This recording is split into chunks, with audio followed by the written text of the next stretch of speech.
श्री परमात्माय नमः। ओम वासुदेवाय नमः। ओम व्यासदेवाय नमः। ओम जगन्नाथदासाय नमः। हे माँ सरस्वती तुम कंठरे बस, माँ कंठरे बस। अति बड़ी जगन्नाथ दास रचित श्रीमद् भागवत महापुराणर दशम स्कंध द्वारका लीलार 92तम 290तम अध्याय आज श्रवण करिबा। एही अध्याय सुभद्रा हरण एवं मिथिलारे एका बेलके राजा बहुलास और ब्राह्मण श्रुतदेवଙ୍କ गृहरे भगवानଙ୍କର पदार्पण कथा वर्णना करा जायछि। तो आसंतु वर्तमान 290तम अध्याय श्रवण करिबा। सुभद्रा हरण कहानी कृष्ण मिथिलापुरे शुणी, बोधिले निमि श्रुतदेव बयान बेरे ए प्रस्ताव। सुकस निधे जोड़ी हस्त आनंदे बोले परीक्षित। राजा परीक्षित उवाच राम गोविंदंक भगिनी सुभद्रा नामे जे कामिनी, से जे मोहर पितामही केमंते अर्जुन तापाई। श्री शुक उवाच कहन्ति व्यासंकर सुत सुणरा जन परीक्षित। अर्जुन तीर्थ यात्रा छले भ्रमई अवनी मंडले। प्रभास तीर्थे एक दिने अर्जुन रही रात्र माने। शुणिला द्वारकार बाणी निज माँ तुलर नंदिनी। शंकर सण अनुमते दुर्योधनंकु देवा अर्थे। काहारी नाही सनमत शुणिबी चारे मने पार्थ।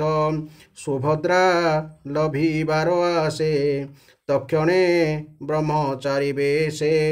मायात्री दंडी रूप धरी मिलिला द्वारका नगरी। आपना कार्य सिद्धि आसे रहिब रसा चारि मासे। जादवे नित्य अन्न दियंती एक कथा राम न जानती। दिने को कृष्ण हल पानी अतिथि निज घरे आनी। शरधा चिते भिक्षा देले हरसे अर्जुन भुंजिले। अर्णभो जने वीरमणि देखिब सुदेव दुलणी। वीरमोहिनी रूपतार नाही भू बने पटांतर। सकाम लोचने अनाई हृदय नंग भाव बही। स्वभावे अर्जुन सुंदर रूपेका मिनी मनोहर। सुभद्रा देखी ताबदन संभ्रमे पीड़ित मदन। सबृढ़ हासे मुख सोहे कटाक्षे जन मन मोहे। अर्जुन देखी अभिराम चिते मोहित अति काम। सुभद्रा रूपे मन देई अर्जुन मने विचारई। केमंत लभी बिये नारी निरते छिद्र अनुसरी। एमंते देव यात्रा काले बंधु बांधव ज्ञाति मेले। मंगल सुलभे कामिनी चलती रथे कन्या घेनी। द्वारका पुरे दुर्ग मध्य चलती नृत्य गीत बादे। पितामा तांको सुध चिते कृष्णर भाव अनुमते। अर्जुन देखी यात्रा काले कन्या हरिला बाहुबले। आपणे निज रथे बसी धनुट अंकारे गुण घोषी। कन्या बरी थिले जेते नाना युध धरी हस्ते। ତାହାଙ୍କ ଗର୍ବ ନାଶ କରି ସ୍ୱଭାଗ ଯେସନେ କେଶରୀ ପଶୁଙ୍କ ମଧ୍ୟୁ ହରେ ଯେନେ ତା ଦେଖି ରାମ କୋପ ମୋହନେ ଯେସନେ ପର୍ଣ୍ଣମାସୀ କାଳେ ସମୁଦ୍ର ଉଛୁଳେ ଉଲ୍ହଳେ ରାମର କୋପ ଦେଖି ହରି ବାନ୍ଧବ ସଙ୍ଗତେ ବିଚାରି ବିନୟେ ରାମ ପାଦ ଧରି ରାମର କୋପ ଶାନ୍ତ କରି କୃଷ୍ଣବ ଚନେ ହଳ ପାଣି ଅନେକ ଧନ ବସ୍ତ୍ର ଆଣି ବରକ ନ୍ୟାର ବିଭା କାଳେ ଅନେକ ଯୌତୁକ ଦେଲେ ଅମୂଲ୍ୟ ରତ୍ନ ବସ୍ତ୍ର ଧନ ବାଜିକୁ ଜର ଦାସୀମାନ ଘେନିଆ ନନ୍ଦେ କନ୍ୟା ବର ମଙ୍ଗଳେ ଗଲେ ନିଜ ଘର କହନ୍ତି ବ୍ୟାସଙ୍କର ସୂତ କୃଷ୍ଣ ମଙ୍ଗଳ ଭାଗବତ କୃଷ୍ଣର ସଖା ପୂର୍ବ କାଳେ ବିପ୍ରଜେ ଥିଲା ମୋହିତଳେ କୃଷ୍ଣରେ ଅତି ପ୍ରିୟ ଭାବ ନାମ ତାହାର ଶ୍ରୁତଦେବ ଏକାନ୍ତ ହରି ଭାବ ବୋଳେ ସମ୍ପୂର୍ଣ୍ଣ ହୃଦୟ ନିଶ୍ଚଳେ ଯୋଗେଇ ଇନ୍ଦ୍ରିୟ ବଳ ଜିଣି ଜଗତ ଆତ୍ମା ପରିମାଣି ମିଥିଳା ପୁରୀ ଗୃହାଶ୍ରମୀ ବ୍ରାହ୍ମଣ ଭାବେ ନିତ୍ୟକର୍ମୀ ଧନ ଅର୍ଜନେ ନାହିଁ ଚିତ କେବଳ ପ୍ରାଣ ଯାତ୍ରା ମାତ୍ର ଅଧର୍ମ ମାର୍ଗେ ମନେ ଭୀତି କ୍ରିୟା କଳାପ করে ନୀତି ଏମନ୍ତେ ବହୁଳା ସ୍ୱନାମ ମିଥିଳା ନଗରେ ରାଜନ ଏବେ ଜନ ହରି ଭାବେ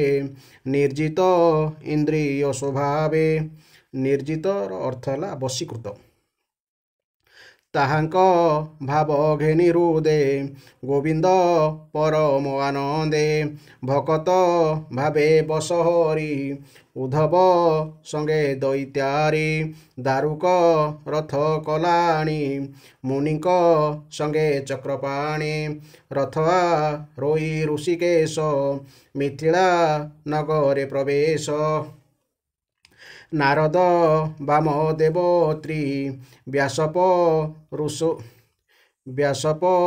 ରଶୁରାମଜ୍ୟୋତି ଅସିତ ଦେବଳ ଆରୁଣୀ ଦେବଙ୍କ ଗୁରୁ ସୁକମୁନି କଣମ ଐତ୍ରେୟ ଚ୍ୟବନ ଇତ୍ୟାଦି ବ୍ରହ୍ମ ଋଷିଗଣ ସଙ୍ଗତେ ଘେନି ବୃଷ୍ଣୀଶ ମିଥିଳା ନଗରେ ପ୍ରବେଶ ଶୁଣ ଗୋବିନ୍ଦ ଆଗମନ ମିଥିଳା ପଥେ ଯେତେ ଜନ ବିବିଧ ଅର୍ଘ୍ୟ ପାତ୍ର କରେ ମିଳିଲେ କୃଷ୍ଣର ଛାମୁରେ ଉଦୟ ଆଦିତ୍ୟ ନିକଟେ ଯେହ୍ନେ ବ୍ରାହ୍ମଣେ ଜଳ ତଟେ ଆନର୍ତ ଧନ୍ୱ ଯେ ଜାଙ୍ଗଳ କୁରୁକଙ୍କ ମତ୍ସ୍ୟ ପାଞ୍ଚାଳ କେକୟ ମଧୁ କୁନ୍ତି ଆଦି କୋଶଳ ଦେଶ ଯେ ପ୍ରସିଦ୍ଧି ଏ ଆଦି ଯେତେ ଜନପଦେ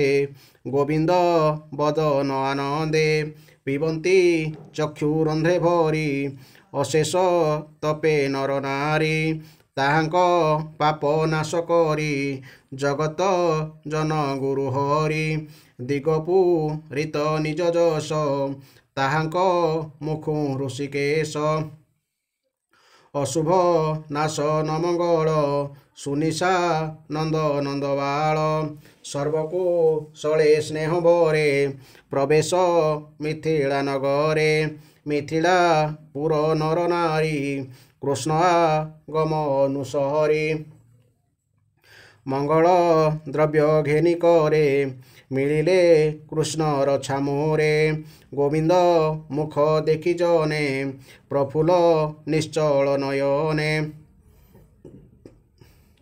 କର ଜଳି ଦେଇ ଶିରେ ରୋମହ ରସ କଳେ ବରେ ସକଳେ ମୁନି ଗଣ ମେଳେ ନମିଲେ କୃଷ୍ଣ ପାଦ ତଳେ ମୈଥିଳ ଶ୍ରୁତ ଦେବବେନି ହୃଦେ ଗୋବିନ୍ଦ ଭାବଗେନି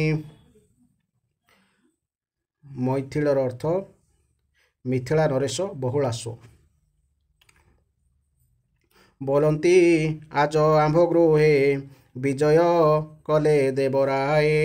ଏମନ୍ତେ ପରମ ଆନନ୍ଦେ ପ୍ରଣାମ କଲେ କୃଷ୍ଣପାଦେ। ଅତିଥି କଲେ ନିମନ୍ତ୍ରଣ ମୁନିଷ ଗତେ ନାରାୟଣ। କୃଷ୍ଣଙ୍କୁ ଆସନେ ବସାଇ ପୂଜିଲେ ଧୂପ ଦୀପ ଦେଇ। ସେବେନି ଜନଙ୍କର ମନ ଜାଣନ୍ତି ଜଗତ ଜୀବନ।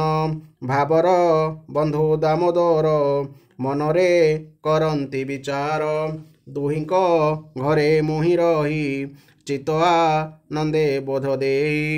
ତେବେ ମୁଁ ଯିବି ନିଜପୁର ଏତେ ବି ଚାରି ଚକ୍ରଧର। ଉଭୟ ଗୃହେ ଭଗବାନ ମୁନିଙ୍କି ଘେନି ଆଗମନ।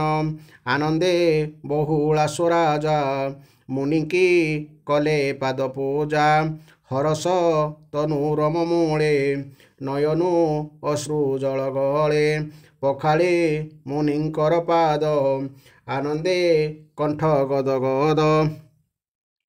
ବିଶ୍ୱପବିତ୍ର ପାଦ ଜଳ କୁଟୁମ୍ବ ସଙ୍ଗେ ଘେନି ଶିର।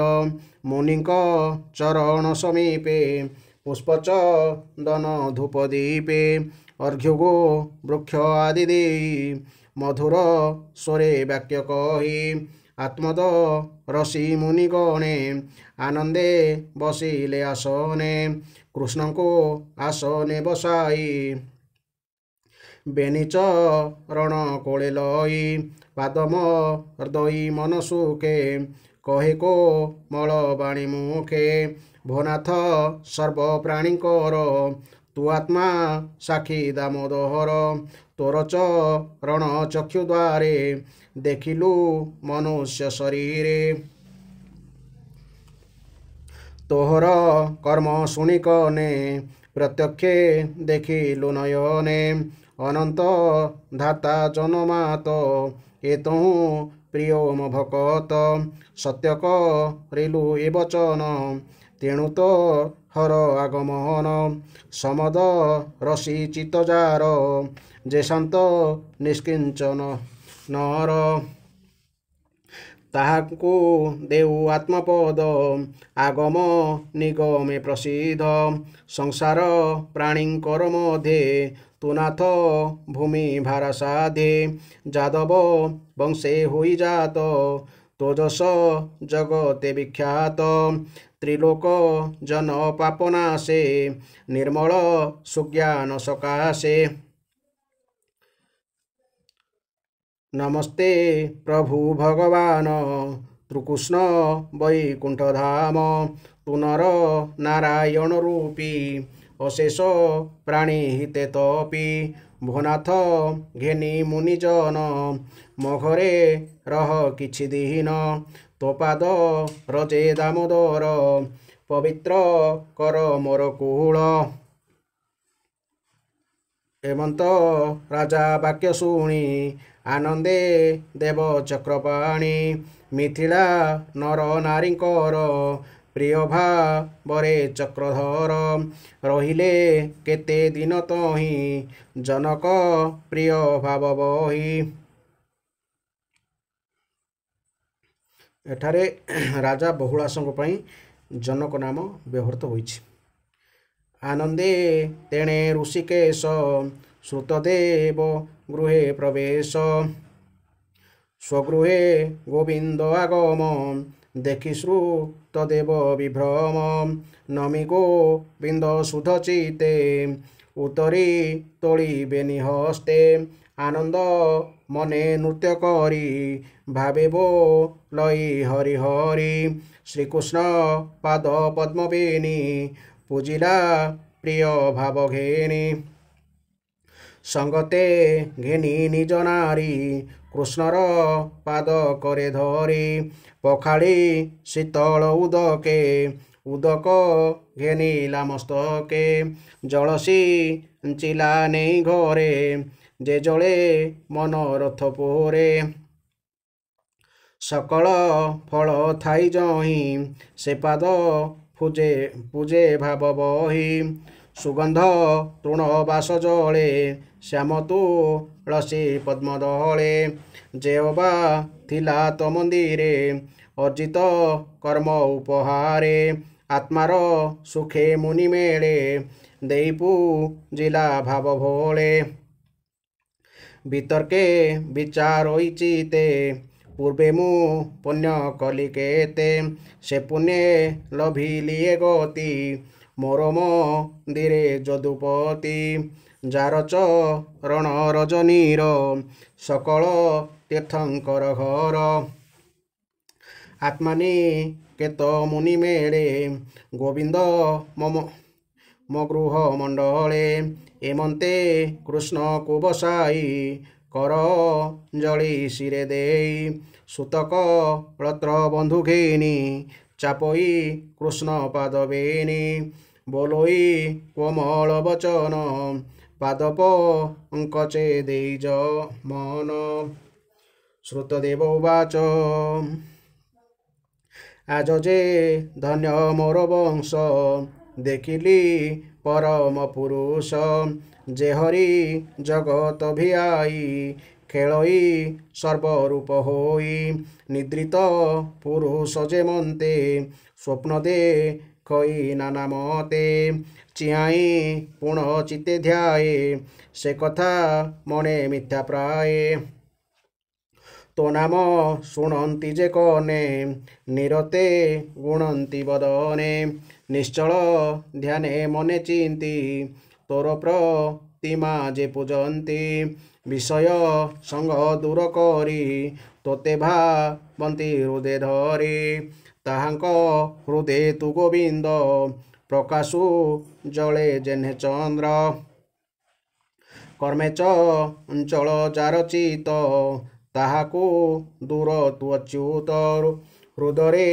ଥାଇ ଦୂର ହେଉ ତୋତେ ପାଇବେ ସେବା କାହୁ ତୋ ଗୁଣ ଯେହୁ ଗୁଣେ ରଟେ ତୁ ଥାଉ ତାହାର ନିକଟେ ନମସ୍ତେ ପ୍ରଭୁ ନିରଞ୍ଜନ ଆଧ୍ୟାତ୍ମ୍ୟ ଜ୍ଞାନୀଙ୍କ ଜୀବନ ଅଜ୍ଞାନୀ ଦେହବନ୍ତଙ୍କର ମୃତ୍ୟୁ ସ୍ୱରୂପ ତୁନିକର କାରଣ ସଙ୍ଗେ ଅକାରଣ ଉଭୟ ଲିଙ୍ଗ ତୁ ଧାରଣ ମାୟା ବୃତ୍ତେ ରୁଦ୍ଧ ଦୃଷ୍ଟି ଏଣୁ ତ ନାମ ରୂପ ସୃଷ୍ଟି ମୁଁ ତୋର ପ୍ରତ୍ୟଙ୍କ କିଙ୍କର ଦୂରେ ମୁଁ କୋଟି କେ ଅନ୍ତହର ମୁଁ ତୋର କି କରିବି ସେବା ବିଚାରି ଆଜ୍ଞା ମତେ ଦେବା ଯା ଚକ୍ଷୁ ଗୋଚରଟି ତୁହି ତାହାର କ୍ଲେଶ ଆରଣ କାହିଁ କହନ୍ତି ସୁକ ମହାମୁନି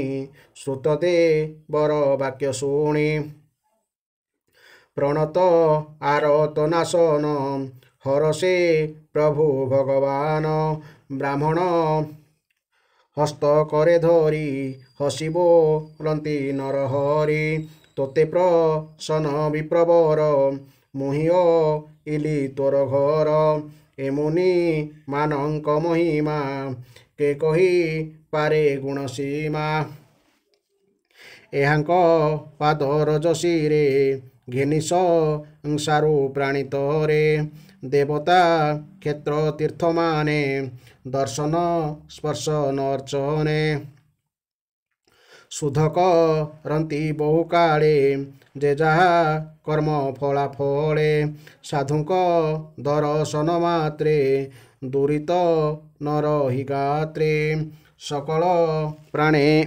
सकल प्राणी मध्य सार ब्राह्मण शरीर जाहार संतोष विद्या तप फले क्रियाकलाप जोग बले ब्राह्मण सर्ववेदमय निश्चय मोर निज देह चतुर भुज मोर देही एहा मो प्रिय नमनई ब्राह्मण निज प्रिय मोर हसिबो लंती चक्रधर ब्राह्मण गुरु चारि बने मोहर स्वरूप भिने ताहान जानी मूढ़ मन प्रतिमा पूजे दृढ़ मन ए चरा चर विश्व मध्ये ଦେଖନ୍ତି ଯେ ମୋତେ ଅଭେଦେ। ଏ ବିପ୍ର ବରେ ଶ୍ରଦ୍ଧା ବହି ସ୍ୱଧର୍ମ ଭାବେ ପୂଜ ତୁହି। ଏହାଙ୍କୁ ସେବା କର ନିତେ ମୋ ଭାବ ପାଇବୁ ଯେ ମନ୍ତେ। ବିପ୍ରସେ ବନେ ମୋତେ ପାଇ ଅନ୍ୟଥା କୋଟି ଯଜ୍ଞ ନହି। ଶୁକ କହନ୍ତି ସୁଧ ମନେ ଏମନ୍ତ ବିଷ୍ଣୁର ବଚନେ। ବିପ୍ରଙ୍କୁ ପୂଜି ନୀତି ନୀତି ପାଇଲେ ଅପବର୍ଗ ଗତି। ଏମନ୍ତେ ପ୍ରଭୁ ଭଗବାନ ମିଥିଳା ରହି କେତେ ଦିନ। ତାହାଙ୍କୁ ନିଜ ଜ୍ଞାନ ଦେଇ ଦ୍ୱାରକା ଗଲେ ଭାବଗ୍ରାହୀ। ସେ ହରି ପାଦେ ଦେଇଛି ତ କହଇ ଦାସ ଜଗନ୍ନାଥ। ସୁଜନେ କୃଷ୍ଣ ପାଦେ ସେବ ସଂସାର ସାଗରୁ ତରିବ। ଇତି ଶ୍ରୀମଦ୍ଭାଗବତେ ମହାପୁରାଣେ ପରମହଂସ୍ୟାଂ ସଂହିତାୟାଂ ଦଶମ ସ୍କନ୍ଧେ ଶ୍ରୁତଦେବ ଜନକତାରଣ ନାମ 92ତମୋଧ୍ୟାୟଃ। ବର୍ତ୍ତମାନ ଆସନ୍ତୁ ଏହାର ବ୍ୟାଖ୍ୟା ଶୁଣିବା। ରାଜା ପରୀକ୍ଷିତ ପଚାରିଲେ, ଭଗବାନ ଶ୍ରୀକୃଷ୍ଣ ଓ ବଳରାମଙ୍କର ଭଉଣୀ ସୁଭଦ୍ରାକୁ ଅର୍ଥାତ୍ ମୋ ଜେଜେମାଙ୍କୁ ମୋର ଜେଜେବାପା ଅର୍ଜୁନ କିପରି ବିବାହ କଲେ, ମୁଁ ତାହା ଜାଣିବାକୁ ଚାହୁଁଛି। ଦୟାକରି ସେ ବିଷୟ କୁହନ୍ତୁ। ଅର୍ଜୁନର ପୁତ୍ର ହେଲେ ଅଭିମନ୍ୟୁ, ଅଭିମନ୍ୟୁଙ୍କର ପୁତ୍ର ହେଲେ ପରୀକ୍ଷିତ। ତେଣୁ ଏଠାରେ ପରୀକ୍ଷିତ କହୁଛନ୍ତି ଯେ ମୋ ଅଜା ବା ମୋ ଜେଜେବାପା ଜେଜେମା ସୁଭଦ୍ରାକୁ କିପରି ପାଇଲେ ତାହା ମୁଁ ଜାଣିବାକୁ ଚାହୁଁଛି ବୋଲି ପ୍ରଶ୍ନ ପଚାରୁଛନ୍ତି ଶୁକଦେବକୁ। ଶୁକଦେବ କହିଲେ, ହେ ପରୀକ୍ଷିତ, ଥରେ ବୀରବର ଅର୍ଜୁନ ତୀର୍ଥଯାତ୍ରା ପାଇଁ ପୃଥିବୀରେ ବିଚରଣ କରୁ କରୁ ଆସି ପ୍ରଭାସ କ୍ଷେତ୍ରରେ ପହଞ୍ଚିଗଲେ। ସେଠାରେ ସେ ତାଙ୍କ ମାମୁଁ ଝିଅ ସୁଭଦ୍ରାଙ୍କ ବିଷୟରେ ଶୁଣିବାକୁ ପାଇଲେ। ସେ ଶୁଣିଲେ ବଳରାମ ଦୁର୍ଯ୍ୟୋଧନଙ୍କ ସହିତ ସୁଭଦ୍ରାଙ୍କର ବିବାହ କରାଇବାକୁ ଚାହୁଁଛନ୍ତି, କିନ୍ତୁ ବସୁଦେବ ଓ ଶ୍ରୀକୃଷ୍ଣ ସେଥିରେ ସହମତ ନୁହନ୍ତି। ତାହା ଶୁଣି ଅର୍ଜୁନଙ୍କ ମନରେ ସୁଭଦ୍ରାଙ୍କୁ ପାଇବାର ଲାଳସା ଜାଗି ଉଠିଲା। ସେ ତ୍ରିଦଣ୍ଡୀ ସନ୍ନ୍ୟାସୀଙ୍କ ବେଶ ଧରି ଦ୍ୱାରକା ଚାଲିଗଲେ। ସେଠାରେ କେହି ଜାଣିପାରିଲେ ନାହିଁ ଯେ ସେ ହେଉଛନ୍ତି ଅର୍ଜୁନ। ତେଣୁ ପୁରବାସୀମାନେ ତଥା ବଳରାମ ତାଙ୍କୁ ବହୁ ସମ୍ମାନ ଦେଲେ। ସୁଭଦ୍ରାଙ୍କୁ ପାଇବା ଆଶରେ ଅର୍ଜୁନ ସେଠାରେ ବର୍ଷା 4 ମାସ ରହିଗଲେ। ଦିନେ ଆତିଥ୍ୟ ପ୍ରଦାନ କରିବାକୁ ବଳରାମ ତାଙ୍କୁ ନିମନ୍ତ୍ରଣ କରି ନିଜ ଭବନକୁ ନେଇଗଲେ। ତ୍ରିଦଣ୍ଡୀ ବେଶଧାରୀ ଅର୍ଜୁନଙ୍କୁ ସେ ଅତ୍ୟନ୍ତ ଶ୍ରଦ୍ଧାର ସହିତ ଖାଦ୍ୟପେୟ ଅର୍ପଣ କଲେ ଏବଂ ଅର୍ଜୁନ ଆନନ୍ଦ ମନରେ ଭୋଜନ କଲେ। ଭୋଜନ କରିବା ବେଳେ ଅର୍ଜୁନ ବିବାହ ଯୋଗ୍ୟା ପରମ ସୁନ୍ଦରୀ ସୁଭଦ୍ରାକୁ ଦେଖିଲେ। ତାଙ୍କର ସୌନ୍ଦର୍ଯ୍ୟ ବଡ଼ ବଡ଼ ବୀରଙ୍କ ମନକୁ ମଧ୍ୟ ହରିନେବା ପରି ହୋଇଥିଲା। ତେଣୁ ଅର୍ଜୁନଙ୍କ ନେତ୍ର ପ୍ରେମରେ ପ୍ରଫୁଲ୍ଲିତ ହୋଇଗଲା। ତାଙ୍କୁ ପାଇବା ଆକାଂକ୍ଷାରେ ତାଙ୍କ ମନ କ୍ଷୁବ୍ଧ ହୋଇଗଲା ଏବଂ ସେ ତାଙ୍କୁ ପତ୍ନୀ ରୂପରେ ପାଇବାକୁ ଦୃଢ଼ ନିର୍ଣ୍ଣୟ କରିନେଲେ। ହେ ପରୀକ୍ଷିତ, ତୁମ ଜେଜେ ଅର୍ଜୁନ ମଧ୍ୟ ଖୁବ୍ ସୁନ୍ଦର ଥିଲେ। ତାଙ୍କ ଦେହର ଗଠନ ଓ ଭାବଭଙ୍ଗୀ ନାରୀମାନଙ୍କର ହୃଦୟକୁ ସ୍ପର୍ଶ କରୁଥିଲା। ତାଙ୍କୁ ଦେଖି ସୁଭଦ୍ରା ମଧ୍ୟ ମନେ ମନେ ତାଙ୍କୁ ସ୍ୱାମୀ ରୂପେ ପାଇବାକୁ ସ୍ଥିର କଲେ। ସେ ମୃଦୁ ମୃଦୁ ହସି ଲାଜ ଲାଜ ଆଖିରେ ତାଙ୍କୁ ଚାହିଁବାକୁ ଲାଗିଲେ ଓ ତାଙ୍କ ପାଖରେ ନିଜର ହୃଦୟ ସମର୍ପଣ କରିଦେଲେ। ସେତିକି ବେଳକୁ ଅର୍ଜୁନ କେବଳ ତାଙ୍କରି ଚିନ୍ତାରେ ବୁଡ଼ି ରହିଲେ ଓ ତାଙ୍କୁ କେବେ ହରଣ କରିନେବେ ସେହି ସୁଯୋଗ ଖୋଜିବାକୁ ଲାଗିଲେ। ସୁଭଦ୍ରାଙ୍କୁ ପାଇବାର ପ୍ରବଳ କାମନାରେ ତାଙ୍କର ଚିତ୍ତ ଅସ୍ଥିର ହୋଇଉଠିଲା। ସେ ଟିକିଏ ବି ଶାନ୍ତି ପାଇପାରିଲେ ନାହିଁ। ଥରେ ଦେବ ଦର୍ଶନ କରିବା ନିମନ୍ତେ ସୁଭଦ୍ରା ରଥରେ ବସି ଦ୍ୱାରକା ଦୁର୍ଗରୁ ବାହାରକୁ ଆସିଥାନ୍ତି। ସେତିକିବେଳେ ମହାରଥୀ ଅର୍ଜୁନ ଦେବକୀ, ବସୁଦେବ ଓ ଶ୍ରୀକୃଷ୍ଣଙ୍କ ଅନୁମତି ନେଇ ସୁଭଦ୍ରାକୁ ହରଣ କରିନେଲେ। ରଥରେ ଚଢ଼ି ବୀର ଅର୍ଜୁନ ଧନୁ ଧରି ସଜାଗ ରହିଲେ ଏବଂ ଯେଉଁ ସୈନ୍ୟମାନେ ତାଙ୍କୁ ଅଟକାଇବାକୁ ଆସିଲେ ସେ ସେମାନଙ୍କୁ ମାରିପିଟି ଘୋଡ଼େଇ ଦେଲେ। ସୁଭଦ୍ରାଙ୍କ ନିକଟରେ ଥିବା ଲୋକେ ପାଟିତୁଣ୍ଡ କରି ରହିଗଲେ ଏବଂ ସିଂହ ନିଜର ଭାଗ ନେଇ ପଳାଇଲା ପରି ଅର୍ଜୁନ ସୁଭଦ୍ରାଙ୍କୁ ନେଇ ଚାଲିଗଲେ। ଏହି ସମାଚାର ପାଇ ବଳରାମ କ୍ରୁଦ୍ଧ ହୋଇଗଲେ। ପୂର୍ଣ୍ଣିମା ଦିନର ସମୁଦ୍ର ପରି ସେ ଅତ୍ୟନ୍ତ ବିକ୍ଷୁବ୍ଧ ହୋଇଯିବାରୁ ଭଗବାନ ଶ୍ରୀକୃଷ୍ଣ ଓ ଅନ୍ୟ ବନ୍ଧୁବାନ୍ଧବ ତାଙ୍କର ପାଦ ଧରି ତାଙ୍କୁ ବହୁତ ବୁଝାଇଲେ। ଶେଷରେ ସେ ଶାନ୍ତ ହେଲେ। ତାପରେ ବଳରାମ ପ୍ରସନ୍ନ ହୋଇ ବରକନ୍ୟାଙ୍କ ନିମନ୍ତେ ଯୌତୁକ ରୂପରେ ବହୁ ଧନ ଓ ଆସବାବ ପତ୍ର, ହାତୀ, ରଥ, ଘୋଡ଼ା ଓ ଦାସଦାସୀ ପଠାଇଲେ। ଶ୍ରୀ ଶୁକଦେବ କହିଚାଲେ, ହେ ପରୀକ୍ଷିତ, ବିଦେହ ଦେଶର ରାଜଧାନୀ ମିଥିଳାରେ ଜଣେ ଗୃହସ୍ଥ ବ୍ରାହ୍ମଣ ରହୁଥିଲେ। ତାଙ୍କର ନାମ ଥିଲା ଶ୍ରୁତଦେବ। ସେ ଥିଲେ ଭଗବାନ ଶ୍ରୀକୃଷ୍ଣଙ୍କର ଜଣେ ପରମ ଭକ୍ତ। ସେ ଏକମାତ୍ର ଭଗବତ ଭକ୍ତି ବଳରେ ହିଁ ପୂର୍ଣ୍ଣ ମନୋରଥ ପରମ ଶାନ୍ତ ଜ୍ଞାନୀ ଓ ଅନାସକ୍ତ ହୋଇ ପାରିଥିଲେ। ସେ ଗୃହସ୍ଥ ଶ୍ରମରେ ରହି ମଧ୍ୟ ଧନ ପାଇଁ କୌଣସି ପ୍ରକାର ଉଦ୍ୟମ କରୁନଥିଲେ। ଯାହା କିଛି ମିଳିଯାଉଥିଲା ସେଥିରେ ଜୀବନ ନିର୍ବାହ କରୁଥିଲେ। ପ୍ରତିଦିନ ଜୀବନ ନିର୍ବାହ ନିମନ୍ତେ ଯେତିକି ଯାହା ଲୋଡ଼ା ପ୍ରାରବ୍ଧବଶତଃ ତାଙ୍କୁ ସେତିକି ମିଳିଯାଉଥିଲା, ଅଧିକ ମିଳୁନଥିଲା। ସେ ସେଥିରେ ସନ୍ତୁଷ୍ଟ ରହୁଥିଲେ ଏବଂ ନିଜର ବର୍ଣ୍ଣାଶ୍ରମ ଅନୁସାରେ ଧର୍ମ ପାଳନରେ ତତ୍ପର ଥିଲେ। ପ୍ରିୟ ପରୀକ୍ଷିତ, ସେ ଦେଶର ରାଜା ମଧ୍ୟ ସେହି ବ୍ରାହ୍ମଣଙ୍କ ପରି ଭକ୍ତିବାନ ଥିଲେ। ମୈଥିଳ ବଂଶର ସେହି ପ୍ରତିଷ୍ଠିତ ରାଜାଙ୍କ ନାମ ଥିଲା ବହୁଳାଶ। ତାଙ୍କଠାରେ ଲେଶ ମାତ୍ର ଅହଙ୍କାର ନଥାଏ। ଶ୍ରୁତଦେବ ଓ ବହୁଳାଶ ଉଭୟ ଥିଲେ ଭଗବାନ ଶ୍ରୀକୃଷ୍ଣଙ୍କର ପ୍ରିୟ ଭକ୍ତ। ସେମାନଙ୍କ ଉପରେ ପ୍ରସନ୍ନ ହୋଇ ଭଗବାନ ଥରେ ଦାରୁକକୁ କହି ରଥ ମଗାଇଲେ ଏବଂ ରଥରେ ବସି ଦ୍ୱାରକାର ବିଦେହ ଦେଶକୁ ଯାତ୍ରା କଲେ। ଭଗବାନଙ୍କ ସହିତ ନାରଦ, ବାମଦେବ, ଅତ୍ରି, ବେଦବ୍ୟାସ, ପରଶୁରାମ, ଅସିତ, ଆରୁଣୀ ବା ମୁଁ ଶୁକଦେବ, ବୃହସ୍ପତି, କଣ୍ୱ, ମୈତ୍ରେୟ, ଚ୍ୟବନ ଆଦି ଋଷି ମଧ୍ୟ ଥାଆନ୍ତି। ହେ ପରୀକ୍ଷିତ, ଭଗବାନ ଯେଉଁ ସ୍ଥାନରେ ପହଞ୍ଚୁଥାନ୍ତି ସେଠାକାର ନାଗରିକ ଓ ଗ୍ରାମବାସୀ ପ୍ରଜାମାନେ ପୂଜା ସାମଗ୍ରୀ ଧରି ଉପସ୍ଥିତ ହୋଇଯାଉଥାନ୍ତି। ପୂଜା କରୁଥିବା ଲୋକଙ୍କୁ ଭଗବାନ ଗ୍ରହମାନଙ୍କ ମଧ୍ୟରେ ସାକ୍ଷାତ ସୂର୍ଯ୍ୟନାରାୟଣ ଉଦୟ ହେଲା ପରି ଦେଖାଯାଉଥାନ୍ତି। ହେ ପରୀକ୍ଷିତ, ସେହି ଯାତ୍ରା କାଳରେ ଆନର୍ତ, ଧନ୍ୱ, କୁରୁଜାଙ୍ଗଳ, କଙ୍କ, ମତ୍ସ୍ୟ, ପାଞ୍ଚାଳ, କୁନ୍ତୀ, ମଧୁ, କେକୟ, କୋଶଳ, ଅର୍ଣ୍ଣ ଆଦି ଅନେକ ଦେଶର ନରନାରୀ ଶ୍ରୀକୃଷ୍ଣଙ୍କ ଉନ୍ମୁକ୍ତ ହାସ୍ୟ ଓ ପ୍ରେମଭରା ଚାହାଣୀଯୁକ୍ତ ମୁଖାରବିନ୍ଦର ମକରନ୍ଦ ରସ ନିଜ ନିଜର ନେତ୍ରରୂପୀ ପାତ୍ରରେ ପାନ କଲେ। ତ୍ରିଲୋକ ଗୁରୁ ଭଗବାନ ଶ୍ରୀକୃଷ୍ଣଙ୍କ ଦର୍ଶନ ଲାଭ କରି ସେମାନଙ୍କର ଅଜ୍ଞାନ ଦୃଷ୍ଟି ନାଶ ହୋଇଗଲା। ଦର୍ଶନ କରୁଥିବା ନରନାରୀଙ୍କୁ ପ୍ରଭୁ ନିଜର ଦୃଷ୍ଟିରେ ଚାହାଣୀରେ ହିଁ ପରମ କଲ୍ୟାଣ ଓ ତତ୍ତ୍ୱଜ୍ଞାନ ଦାନ କରି କରି ଚାଲିଥାନ୍ତି। କେତେକ ସ୍ଥାନରେ ମନୁଷ୍ୟ ଓ ଦେବତାମାନେ ଭଗବାନଙ୍କର ପାପ ନାଶିନୀ ତଥା ସକଳ ଦିଗକୁ ଉଦ୍ଭାସିତ କରୁଥିବା କୀର୍ତ୍ତି ଗାନ କରୁଥାନ୍ତି। ଏପରି ଭାବରେ ଭଗବାନ ଶ୍ରୀକୃଷ୍ଣ ଯାଇ ଧୀରେ ଧୀରେ ବିଦେହ ଦେଶରେ ପ୍ରବେଶ କଲେ। ହେ ପରୀକ୍ଷିତ, ଭଗବାନଙ୍କର ଶୁଭାଗମନ ସମାଚାର ପାଇ ନଗରବାସୀ ଓ ଗ୍ରାମବାସୀମାନଙ୍କର ଆନନ୍ଦର ସୀମା ରହିଲା ନାହିଁ। ସେମାନେ ବିବିଧ ପୂଜା ସାମଗ୍ରୀ ଧରି ତାଙ୍କୁ ସମ୍ବର୍ଦ୍ଧନା ଜଣାଇବାକୁ ଆଗେଇ ଆସିଲେ। ଭଗବାନ ଶ୍ରୀକୃଷ୍ଣଙ୍କୁ ଦର୍ଶନ କରି ସେମାନଙ୍କ ହୃଦୟ ମୁଖମଣ୍ଡଳ ପ୍ରେମ ଓ ଆନନ୍ଦରେ ଉତ୍ଫୁଲ୍ଲିତ ହୋଇଗଲା। ସେମାନେ ଭଗବାନଙ୍କର ଏବଂ ସମସ୍ତ ମୁନିଙ୍କର ନାମ କେବଳ ଶୁଣିଥିଲେ, ସେମାନଙ୍କୁ କେବେ ଦେଖିନଥିଲେ। ବର୍ତ୍ତମାନ ସେମାନଙ୍କୁ ପ୍ରତ୍ୟକ୍ଷ ଦେଖିବାକୁ ଯାଇ ସମସ୍ତେ ଯୋଡ଼ହସ୍ତ ଓ ନତମସ୍ତକ ହୋଇ ପ୍ରଣାମ କଲେ। ମିଥିଳା ନରେଶ, ବହୁଳାଶ ଓ ବ୍ରାହ୍ମଣ ସୂକ୍ତଦେବ ବୁଝିଗଲେ ଯେ ଜଗଦ୍ଗୁରୁ ଭଗବାନ ଶ୍ରୀକୃଷ୍ଣ ସେମାନଙ୍କୁ ଅନୁଗ୍ରହ କରିବା ନିମନ୍ତେ ହିଁ ଆସିଛନ୍ତି। ତେଣୁ ସେମାନେ ପ୍ରଭୁଙ୍କ ଚରଣରେ ପଡ଼ି ପ୍ରଣାମ କଲେ। ବହୁଳାଶ ଓ ସୂତଦେବ ଉଭୟ ଏକା ସାଥିରେ ହାତରେ ମୁନିମଣ୍ଡଳୀ ସହିତ ଭଗବାନ ଶ୍ରୀକୃଷ୍ଣଙ୍କୁ ଆତିଥ୍ୟ ଗ୍ରହଣ କରିବା ନିମନ୍ତେ ନିମନ୍ତ୍ରଣ କଲେ।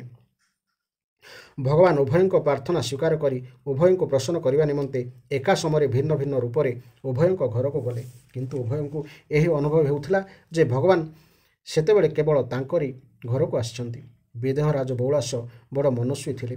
ଦୁଷ୍ଟ ଦୁରାଚାରୀ ପୁରୁଷମାନଙ୍କର କାନ ଯାହାଙ୍କର ନାମ ବି ଶୁଣିପାରେ ନାହିଁ, ସ୍ୱୟଂ ସେହି ଭଗବାନ ଶ୍ରୀକୃଷ୍ଣ ଓ ମୁନି ଋଷିମାନେ ତାଙ୍କ ଘରକୁ ଆସିଥିବାରୁ ରାଜା ସୁନ୍ଦର ସୁନ୍ଦର ଆସନ ମଗାଇଲେ ଏବଂ ଭଗବାନ ଶ୍ରୀକୃଷ୍ଣ ଓ ମୁନି ଋଷିମାନେ ସେହି ସବୁ ଆସନରେ ବସିଲେ।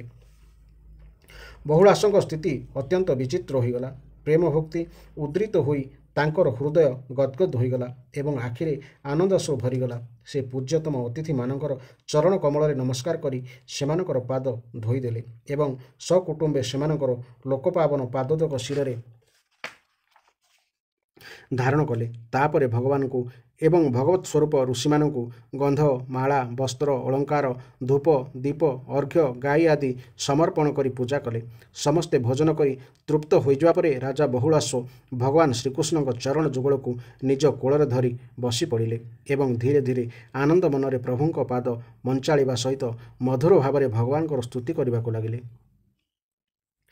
ରାଜା ବହୁଳାଶ କହିଲେ, ହେ ପ୍ରଭୁ, ଆପଣ ହେଉଛନ୍ତି ସମସ୍ତ ପ୍ରାଣୀଙ୍କର ଆତ୍ମା, ସାକ୍ଷୀ ଏବଂ ସ୍ୱୟଂ ପ୍ରଭୁ। ଆମେ ସଦାସର୍ବଦା ଆପଣଙ୍କ ଚରଣ କମଳକୁ ସ୍ମରଣ କରିଥାଉ। ତେଣୁ ଆପଣ ଆଜି ଆମମାନଙ୍କୁ ଦର୍ଶନ ଦେଇ କୃତାର୍ଥ କରିଦେଲେ। ହେ ପ୍ରଭୁ, ଆପଣ ତ କହିଦେଇଛନ୍ତି ଯେ ଯିଏ ଆପଣଙ୍କ ଅନନ୍ୟ ପ୍ରେମୀ ଭକ୍ତ ସେ ଆପଣଙ୍କର ନିଜ ସ୍ୱରୂପ ବଳରାମଙ୍କ ଠାରୁ, ଆପଣଙ୍କ ଅର୍ଦ୍ଧାଙ୍ଗିନୀଙ୍କ ଠାରୁ, ଆପଣଙ୍କ ପୁତ୍ର ବ୍ରହ୍ମାଙ୍କ ଠାରୁ ମଧ୍ୟ ଆପଣଙ୍କର ଅଧିକ ପ୍ରିୟତମ। ନିଜର ସେହି ବଚନକୁ ସତ୍ୟରେ ପରିଣତ କରିବା ନିମନ୍ତେ ହିଁ ଆପଣ ଆମମାନଙ୍କୁ ଦର୍ଶନ ଦେଲେ। ଏପରି କେଉଁ ମନୁଷ୍ୟ ଅଛି ଭଲା ଯେ କି ଆପଣଙ୍କର ଏହି ପରମ ଦୟାଳୁତା ପ୍ରେମ ବଶରତା ଜାଣି ମଧ୍ୟ ଆପଣଙ୍କ ଚରଣ କମଳ ପରିତ୍ୟାଗ କରିଦେଇପାରିବ? हे प्रभु ଯେଉଁମାନେ ଜଗତର ସମସ୍ତ ବସ୍ତୁ ତଥା ନିଜ ଶରୀର ଆଦି କଥା ମଧ୍ୟ ମନରୁ ପରିତ୍ୟାଗ କରିଦେଇଛନ୍ତି ସେହି ପରମ ଶାନ୍ତ ମୁନିମାନଙ୍କ ପାଖରେ ତ ଆପଣ ନିଜକୁ ମଧ୍ୟ ଦେଇଦିଅନ୍ତି। ଆପଣ ଯଦୁବଂଶରେ ଅବତାର ଗ୍ରହଣ କରି ଜନ୍ମ ମୃତ୍ୟୁର ଚକ୍ରରେ ପଡ଼ିଥିବା ମନୁଷ୍ୟମାନଙ୍କୁ ସେଥିରୁ ମୁକ୍ତି ଦେବା ନିମନ୍ତେ ଏପରି ବିଶୁଦ୍ଧ ଯଶ ବିସ୍ତାର କଲେ ଯେ ତାହା ସ୍ମରଣ ପଠନ ଶ୍ରବଣ କଲେ ତ୍ରିଲୋକର ପାପ ତାପ ନଷ୍ଟ ହୋଇଯାଏ। ପ୍ରଭୁ ଆପଣ ହେଉଛନ୍ତି ଅନନ୍ତ ଐଶ୍ୱର୍ଯ୍ୟ ଓ ଅସୀମ ମାଧୁର୍ଯ୍ୟର ନିଧି।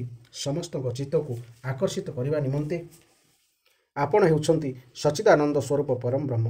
ଆପଣଙ୍କର ଜ୍ଞାନ ଅନନ୍ତ ପରମ ଶାନ୍ତି ବିସ୍ତାର କରିବା ନିମନ୍ତେ ଆପଣ ହିଁ ନାରାୟଣ ଋଷି ରୂପରେ ତପସ୍ୟା କରୁଛନ୍ତି। ମୁଁ ଆପଣଙ୍କୁ ନମସ୍କାର କରୁଛି। ହେ ଅନନ୍ତ ମୁନିମଣ୍ଡଳୀ ସହିତ ଆପଣ କିଛି ଦିନ ଆମର ଏଠାରେ ରହିଯାଆନ୍ତୁ ଏବଂ ଆପଣା ଚରଣ ଧୂଳିରେ ଏହି ନିମି ବଂଶକୁ ପବିତ୍ର କରିଦିଅନ୍ତୁ। ହେ ପରୀକ୍ଷିତ ସବୁରି ଜୀବନଦାତା ଭଗବାନ ଶ୍ରୀକୃଷ୍ଣ ରାଜା ବହୁଳାସଙ୍କ ପ୍ରାର୍ଥନା ସ୍ୱୀକାର କରି ମିଥିଳାବାସୀ ନରନାରୀଙ୍କର କଲ୍ୟାଣ କରିବା ସହିତ କିଛି ଦିନ ସେଠାରେ ରହିଗଲେ। ପ୍ରିୟ ପରୀକ୍ଷିତ ଏଣେ ରାଜା ବହୁଳାସ ଯେପରି ଭଗବାନ ଶ୍ରୀକୃଷ୍ଣ ଓ ମୁନିମଣ୍ଡଳୀ ଆଗମନ କରିବାରୁ ଆନନ୍ଦମଗ୍ନ ହୋଇଗଲେ ତେଣେ ବ୍ରାହ୍ମଣ ଶ୍ରୁତଦେବ ମଧ୍ୟ ତାଙ୍କ ଘରକୁ ଶ୍ରୀକୃଷ୍ଣ ଓ ମୁନିମଣ୍ଡଳୀ ଆସିଥିବା ଦେଖି ସେହିପରି ଆନନ୍ଦ ବିହୋଳ ହୋଇଗଲେ। ସେ ସେମାନଙ୍କୁ ନମସ୍କାର କରି ଆନନ୍ଦରେ ନିଜର ଚଦର ଉଡ଼ାଇ ଉଡ଼ାଇ ନାଚିବାକୁ ଲାଗିଲେ। ଶ୍ରୁତଦେବ ମସିଣା ପିଢ଼ା ଓ କୁଶ ଆସନ ବିଛାଇ ଦେଲେ। ତା ଉପରେ ଭଗବାନ ଶ୍ରୀକୃଷ୍ଣଙ୍କୁ ଏବଂ ମୁନିମାନଙ୍କୁ ବସାଇଲେ। ସ୍ୱାଗତ ଭାଷଣ ଦ୍ୱାରା ସେ ସେମାନଙ୍କୁ ଅଭିନନ୍ଦିତ କଲେ ତଥା ସ୍ତ୍ରୀଙ୍କୁ ସଙ୍ଗରେ ଧରି ବଡ଼ ଆନନ୍ଦରେ ସମସ୍ତଙ୍କର ପାଦ ପଖାଳିଲେ। ହେ ପରୀକ୍ଷିତ ମହା ସୌଭାଗ୍ୟଶାଳୀ ଶ୍ରୁତଦେବ ଭଗବାନଙ୍କର ତଥା ଋଷିମାନଙ୍କର ଚରଣ ଉଦକ ନେଇ ନିଜ ଘରେ ଓ ପରିବାରର ସମସ୍ତଙ୍କ ଉପରେ ଛିଞ୍ଚିଦେଲେ। ସେହି ଚରଣାମୃତ ପାଇ ତାଙ୍କର ସକଳ ମନୋରଥ ପୂର୍ଣ୍ଣ ହୋଇଗଲା। ସେ ଆନନ୍ଦାତି ଶଯ୍ୟରେ ମତୁଆଲା ହୋଇଗଲେ। ତାପରେ ସେ ଫଳ ଚନ୍ଦନ ସୁବାସିତ ନିର୍ମଳ ଓ ମଧୁର ଜଳ ସୁଗନ୍ଧିତ ମାଟି ତୁଳସୀ କୁଶ ପଦ୍ମଫୁଲ ଆଦି ଅନାୟାସ ଲବ୍ଧ ପୂଜା ସାମଗ୍ରୀ ଓ ସତ୍ୱଗୁଣ ବର୍ଦ୍ଧନକାରୀ ଅନ୍ନ ଅର୍ପଣ କରି ସମସ୍ତଙ୍କୁ ଆରାଧନା କଲେ। ସେତେବେଳେ ଶ୍ରୁତଦେବ ମନେ ମନେ ବିସ୍ମିତ ହୋଇ ଭାବିଲେ ମୁଁ ତ ଗୃହ ଜଞ୍ଜାଳରେ ବାନ୍ଧି ହୋଇ ଅନ୍ଧକାର କୂଅରେ ପଡ଼ିଥିବା ମନୁଷ୍ୟଟାଏ ଅଭାଗାଟାଏ। ମୋତେ ଭଗବାନ ଶ୍ରୀକୃଷ୍ଣଙ୍କର ନିଜ ଚରଣରେ ସମସ୍ତ ତୀର୍ଥତ୍ୱ ପ୍ରଦାନ କରୁଥିବା ଏବଂ ତାଙ୍କର ନିବାସସ୍ଥାନ ସ୍ୱରୂପ ହୋଇଥିବା ମୁନି ଋଷିମାନଙ୍କର ସାନ୍ନିଧ୍ୟ କିପରି ମିଳିଗଲା। ସମସ୍ତେ ଆତିଥ୍ୟ ଗ୍ରହଣ କରି ଆରାମରେ ବସିଯିବା ପରେ ଶ୍ରୁତଦେବ ନିଜର ସ୍ତ୍ରୀ ପୁତ୍ର ତଥା ଅନ୍ୟ ବନ୍ଧୁବାନ୍ଧବଙ୍କ ସମେତ ସେମାନଙ୍କ ସେବାରେ ଲାଗିଗଲେ। ସେ ଶ୍ରୀକୃଷ୍ଣ ପାଦ ପାଖରେ ବସି ପାଦ ମଞ୍ଚାଳୁ ମଞ୍ଚାଳୁ କହିଲେ ହେ ପ୍ରଭୁ ଆପଣ ହେଉଛନ୍ତି ବ୍ୟକ୍ତ ଅବ୍ୟକ୍ତ ରୂପୀ ପ୍ରକୃତିର ଓ ଜୀବମାନଙ୍କର ଅତୀତ ପୁରୁଷୋତ୍ତମ। ଆପଣ ଯେ ମୋତେ ଆଜି ହିଁ ଦର୍ଶନ ଦେଲେ ତାହା ନୁହେଁ। ଆପଣ ଯେଉଁଦିନୁ ନିଜ ଶକ୍ତି ଦ୍ୱାରା ଏହି ଜଗତକୁ ସୃଷ୍ଟି କରି ଆତ୍ମସତ୍ତା ରୂପରେ ଏଥିରେ ପ୍ରବେଶ କଲେ ସେହିଦିନୁ ଆପଣ ସମସ୍ତଙ୍କ ଭିତରେ ରହିଛନ୍ତି। ବାସ୍ତବରେ ସେହିଦିନୁ ହିଁ ଆପଣ ମୋତେ ଦର୍ଶନ ଦେଇଛନ୍ତି। ଶୋଇଥିବା ମନୁଷ୍ୟ ଯେପରି ଅବିଦ୍ୟାବଶତଃ ସ୍ୱପ୍ନାବସ୍ଥାରେ ମନେ ମନେ ସ୍ୱପ୍ନ ଜଗତ ସୃଷ୍ଟି କରିଦିଏ ନିଜେ ସେଥିରେ ଉପସ୍ଥିତ ହୋଇ ଅନେକ ରୂପରେ ଅନେକ କର୍ମ କରୁଥିବା ପରି ବୋଧ କରି ଆପଣ ମଧ୍ୟ ସେହିପରି ନିଜ ଭିତରେ ନିଜ ମାୟାରେ ଏହି ଜଗତକୁ ସୃଷ୍ଟି କରିଛନ୍ତି। ଏଥିରେ ଲୀଳା ଛଳରେ ପ୍ରବେଶ କରି ଅନେକ ରୂପରେ ପ୍ରକାଶିତ ହେଉଛନ୍ତି। ଯେଉଁମାନେ ସର୍ବଦା ଆପଣଙ୍କ ଲୀଳା କଥା ଶ୍ରବଣ କୀର୍ତ୍ତନ କରନ୍ତି ତଥା ଆପଣଙ୍କ ପ୍ରତିମାମାନଙ୍କୁ ଅର୍ଚ୍ଚନ ବନ୍ଦନ କରନ୍ତି ଏବଂ ପରସ୍ପର ମଧ୍ୟରେ ଆପଣଙ୍କ ବିଷୟ ହିଁ ଚର୍ଚ୍ଚା କରନ୍ତି ସେମାନଙ୍କ ହୃଦୟ ଶୁଦ୍ଧ ହୋଇଯାଏ ଏବଂ ଆପଣ ସେହି ଶୁଦ୍ଧ ହୃଦୟରେ ପ୍ରକାଶିତ ହୋଇଯାଆନ୍ତି। ଯେଉଁମାନଙ୍କର ଚିତ୍ତ ଲୌକିକ ବୈଦିକ ଆଦି କର୍ମର ବାସନା ଦ୍ୱାରା ବହିର୍ମୁଖ ହୋଇଯାଉଛି ଆପଣ ସେମାନଙ୍କ ହୃଦୟରେ ଥାଇ ମଧ୍ୟ ସେମାନଙ୍କ ଠାରୁ ବହୁ ଦୂରରେ ରହିଛନ୍ତି। କିନ୍ତୁ ଯେଉଁମାନେ ଆପଣଙ୍କ ଗୁଣ ଗାନ କରି କରି ନିଜ ଅନ୍ତଃକରଣକୁ ବିଶୁଦ୍ଧ ଓ ସଦ୍ଗୁଣ ସମ୍ପନ୍ନ କରିଦିଅନ୍ତି ଆପଣ ସେମାନଙ୍କର ଅତ୍ୟନ୍ତ ନିକଟରେ ଥାନ୍ତି। ହେ ପ୍ରଭୁ ଯେଉଁମାନେ ଆତ୍ମତତ୍ତ୍ୱ ଜାଣନ୍ତି ଆପଣ ସେମାନଙ୍କ ଅନ୍ତରରେ ଆତ୍ମା ରୂପରେ ରହିଛନ୍ତି। କିନ୍ତୁ ଯେଉଁମାନେ ଶରୀର ଆଦିକୁ ହିଁ ନିଜର ଆତ୍ମା ବୋଲି ଭାବନ୍ତି ସେମାନଙ୍କ ଭିତରେ ଆପଣ ମୃତ୍ୟୁ ରୂପରେ ରହିଛନ୍ତି। ଆପଣ ହେଉଛନ୍ତି ସମସ୍ତ କାର୍ଯ୍ୟ କାରଣର ନିୟାମକ ବା ଶାସକ। ଆପଣଙ୍କର ମାୟା ଆପଣଙ୍କ ଦୃଷ୍ଟିପଥକୁ ଢାଙ୍କି ଦେଇପାରେ ନାହିଁ କିନ୍ତୁ ତାହା ଅନ୍ୟମାନଙ୍କର ଦୃଷ୍ଟିପଥକୁ ଢାଙ୍କି ରଖେ। ମୁଁ ଆପଣଙ୍କୁ ନମସ୍କାର କରୁଛି। ହେ ସ୍ୱୟଂ ପ୍ରକାଶ ପ୍ରଭୁ ଆମେ ଆପଣଙ୍କର ସେବକ। ଆମେ ଆପଣଙ୍କର କି ସେବା କରିବୁ ତାହା ଆଜ୍ଞା ଦିଅନ୍ତୁ। ଆପଣଙ୍କ ଦର୍ଶନ ନ ମିଳିବା ପର୍ଯ୍ୟନ୍ତ ଜୀବର କ୍ଲେଶ ରହିଯାଏ। ଆପଣଙ୍କ ଦର୍ଶନ ମିଳିବା ମାତ୍ରେ ସମସ୍ତ କ୍ଲେଶର ପରିସମାପ୍ତି ଘଟେ। ଶ୍ରୀ ଶୁକଦେବ କହିଚାଲେ ହେ ପରୀକ୍ଷିତ ଶ୍ରୁତଦେବଙ୍କ ପ୍ରାର୍ଥନା ଶୁଣି ଶରଣାଗତ ଭୟହାରୀ ଭଗବାନ ଶ୍ରୀକୃଷ୍ଣ ଓ ତାଙ୍କର ହାତ ଧରି ପକାଇଲେ ଏବଂ ମୃଦୁ ମୃଦୁ ହସି କହିଲେ ପ୍ରିୟ ଶ୍ରୁତଦେବ ତୁମକୁ ଅନୁଗ୍ରହ କରିବା ନିମନ୍ତେ ହିଁ ଏହି ବଡ଼ ବଡ଼ ମୁନି ଋଷି ଏଠାକୁ ଆସିଛନ୍ତି। ଏମାନେ ନିଜ ଚରଣ କମଳର ଧୂଳିରେ ଜଗତକୁ ପବିତ୍ର କରି ମୋ ସହିତ ବିଚରଣ କରୁଛନ୍ତି। ଦେବତାମାନେ, ପୁଣ୍ୟକ୍ଷେତ୍ରମାନେ ଓ ତୀର୍ଥମାନେ ତ ଦର୍ଶନ, ସ୍ପର୍ଶନ, ଅର୍ଚ୍ଚନ ଆଦି ଦ୍ୱାରା ଲୋକଙ୍କୁ ଧୀରେ ଧୀରେ ବହୁ ଦିନରେ ପବିତ୍ର କରନ୍ତି, କିନ୍ତୁ ସନ୍ଥ ମହାତ୍ମା ଦୃଷ୍ଟିପାତ ମାତ୍ରକେ ସମସ୍ତଙ୍କୁ ପବିତ୍ର କରିଦିଅନ୍ତି। କେବଳ ସେତିକି ନୁହେଁ, ଦେବତା ଆଦିଙ୍କଠାରେ ଯେଉଁ ପବିତ୍ରକାରିଣୀ ଶକ୍ତି ରହିଛି ତାହା ସେମାନେ ଏହି ସନ୍ଥକ ଦୃଷ୍ଟିପାତରୁ ହିଁ ପାଇଥାନ୍ତି। ହେ ଶ୍ରୁତଦେବ, ଜଗତରେ ବ୍ରାହ୍ମଣମାନେ ଜନ୍ମରୁ ହିଁ ସବୁ ପ୍ରାଣୀଙ୍କ ମଧ୍ୟରେ ଶ୍ରେଷ୍ଠ। ଯଦି ସେମାନେ ତପସ୍ୟା, ବିଦ୍ୟା ଓ ସନ୍ତୋଷରେ ସମ୍ପନ୍ନ ହୋଇ ମଧ୍ୟ ଉପାସନାରେ ରତ ହୋଇଯାଆନ୍ତି, ତେବେ ସେମାନଙ୍କର ମହତ୍ତ୍ୱ ଯେ କେତେ ବଢ଼ିଯାଏ ତାହା କିଏ ବା ବର୍ଣ୍ଣି ପାରିବ। ବ୍ରାହ୍ମଣମାନେ ମୋର ଯେତେ ପ୍ରିୟ, ମୋର ଏହି ଚତୁର୍ଭୁଜ ରୂପ ମଧ୍ୟ ମୋର ସେତେ ପ୍ରିୟ ନୁହେଁ, କାରଣ ବ୍ରାହ୍ମଣ ହେଉଛନ୍ତି ସର୍ବବେଦମୟ, ମୁଁ ହେଉଛି ସର୍ବବେଦମୟ। ଦୁର୍ବୁଦ୍ଧି ମନୁଷ୍ୟମାନେ ଏହା ନ ଜାଣି କେବଳ ମୂର୍ତ୍ତି ଆଦିକୁ ପୂଜ୍ୟ ଦୃଷ୍ଟିରେ ଦେଖନ୍ତି ଓ ଗୁଣମାନଙ୍କର ଦୋଷ ବାଛି ମୋର ସ୍ୱରୂପ ତଥା ସେମାନଙ୍କ ନିଜର ଆତ୍ମା ଜଗତଗୁରୁ ବ୍ରାହ୍ମଣମାନଙ୍କୁ ନିନ୍ଦା କରନ୍ତି। ବ୍ରାହ୍ମଣ ମୋର ସାକ୍ଷାତକାର କରି ଏହି ନିର୍ଣ୍ଣୟରେ ଉପନୀତ ହୋଇଯାନ୍ତି ଯେ ଏ ଜଗତରେ ଯାହା କିଛି ଅଛି ସବୁକିଛି ହେଉଛି ଆତ୍ମସ୍ୱରୂପ ଭଗବାନଙ୍କର ହିଁ ରୂପ। ତେଣୁ ହେ ଶ୍ରୁତଦେବ, ଏହି ବ୍ରହ୍ମର୍ଷିମାନଙ୍କୁ ମୋର ସ୍ୱରୂପ ବୋଲି ଜାଣି ପୂର୍ଣ୍ଣ ଶ୍ରଦ୍ଧାର ସହିତ ପୂଜା କର। ତୁମେ ସେମାନଙ୍କୁ ପୂଜା କଲେ ଜାଣ ଯେ ତାହା ମୋର ହିଁ ପୂଜା ହୋଇଯିବ। ତାହା ନ କରି ଯେତେ ଉତ୍ତମୋତ୍ତମ ସାମଗ୍ରୀରେ ମୋର ପୂଜା କରନା କାହିଁକି, ତାହା ମୋର ପୂଜା ହେବ ନାହିଁ। ଶ୍ରୀ ଶୁକଦେବ କହିଚାଲେ, ହେ ପରୀକ୍ଷିତ, ଭଗବାନଙ୍କର ଏହି ଆଦେଶ ପାଇ ଶ୍ରୁତଦେବ ଶ୍ରୀକୃଷ୍ଣଙ୍କୁ ଓ ସେହି ବ୍ରହ୍ମର୍ଷିମାନଙ୍କୁ ଏକାତ୍ମ ଭାବରେ ଆରାଧନା କଲେ ତଥା ସେମାନଙ୍କ କୃପାରୁ ଭଗବତ୍ ସ୍ୱରୂପ ପ୍ରାପ୍ତ ହୋଇଗଲେ। ରାଜା ବହୁଳାସ ମଧ୍ୟ ସେହି ଗତି ପାଇଗଲେ। ପ୍ରିୟ ପରୀକ୍ଷିତ, ଭକ୍ତ ଯେପରି ଭଗବାନଙ୍କୁ ଭକ୍ତି କରନ୍ତି, ଭଗବାନ ମଧ୍ୟ ସେହିପରି ଭକ୍ତକୁ ଭକ୍ତି କରନ୍ତି। ଦୁଇ ଭକ୍ତଙ୍କୁ ପ୍ରସନ୍ନ କରିବା ନିମନ୍ତେ ସେମାନେ କିଛିଦିନ ମିଥିଳା ପୁରୀରେ ରହିଗଲେ ଏବଂ ସେମାନଙ୍କୁ ସାଧୁ ପୁରୁଷମାନଙ୍କର ମାର୍ଗ ଉପଦେଶ ଦେଇ ଦ୍ୱାରକା ଫେରି ଆସିଲେ। ଏହି ଥିଲା ଏହି ସୁନ୍ଦର ଅଧ୍ୟାୟର ବ୍ୟାଖ୍ୟା। ଏହିପରି ଭାବରେ ଧାରାବାହିକ ଭାବେ ପ୍ରତ୍ୟେକ ଦିନ ଗୋଟିଏ ଗୋଟିଏ ବ୍ୟାଖ୍ୟା ଶୁଣିବା ପାଇଁ ଚ୍ୟାନେଲଟିକୁ ସବସ୍କ୍ରାଇବ୍ କରନ୍ତୁ। ଜୟ ଜଗନ୍ନାଥ, ଜୟ ଜଗନ୍ନାଥ, ଜୟ ଜଗନ୍ନାଥ।